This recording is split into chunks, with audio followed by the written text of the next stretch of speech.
ఎవడో రాసిన బుక్ చదివి ఎవడో పెట్టిన కంపెనీలో కొన్ని లక్షల ఉద్యోగాల మధ్యన ఒక చిన్న ఉద్యోగం తెచ్చుకోవటానికి 20 ఏళ్ళు చదవాలా?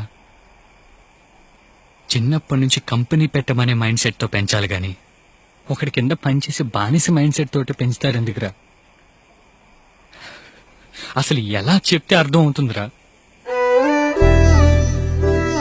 వాళ్ళలాగే పిల్లలు కూడా బానిస బతకాల. ఏమన్నా అంటే మన మిడిల్ క్లాసు, మన బతుకులు ఇంతే, వారానికి ఒకసారి చికెన్ తినాలి, పండగ వచ్చినప్పుడే కొత్త బట్టలు కొనుక్కోవాలి. ఛీ, ఇదో బతుకు.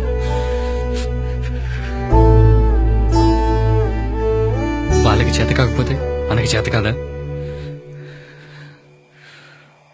మన జనరేషన్లో 90% మనలాగేరా.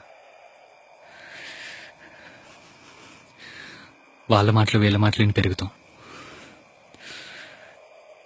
చదువుకుంటాం, ఉద్యోగాలు చేస్తాం. అవన్నీ ఎర్రిప్పు పుల్కాగాడి మాటలని తెలిసేలోపు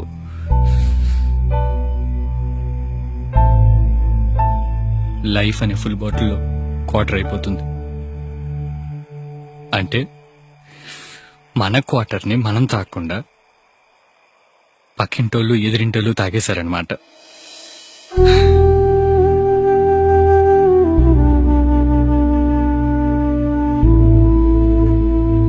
ఆ పెంపకం వల్ల ఇంకా ఎంతమంది రజనీకాంత్లు కండక్టర్ గానే ఆగిపోయారో, ఇంకా ఎంతమంది అంబానీలు పెట్రోల్ బంకులను మిగిలిపోయారో.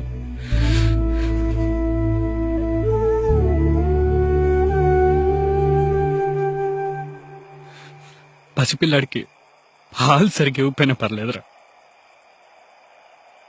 కానీ మాటలు నేర్పించేటప్పుడు బుజ్జి, చూడు చూడు, ఇది అమ్మ, ఇది నాన్న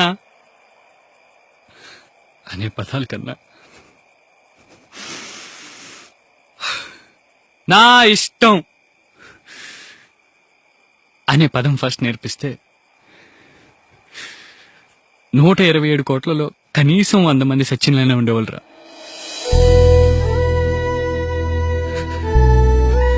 కానీ ఆ పదం ఎందుకు నేర్పిస్తారు? అమ్మా నాన్న ఇష్టం.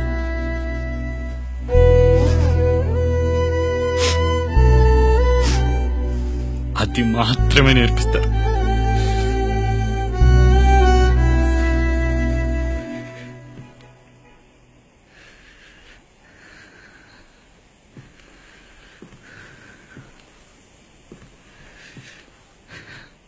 బిల్ గేట్స్ కి, స్టీవ్ జాబ్స్ కి సాఫ్ట్వేర్ అంటే ఇష్టం రా, అందుకే అలా రేంజ్ లో ఉన్నారు.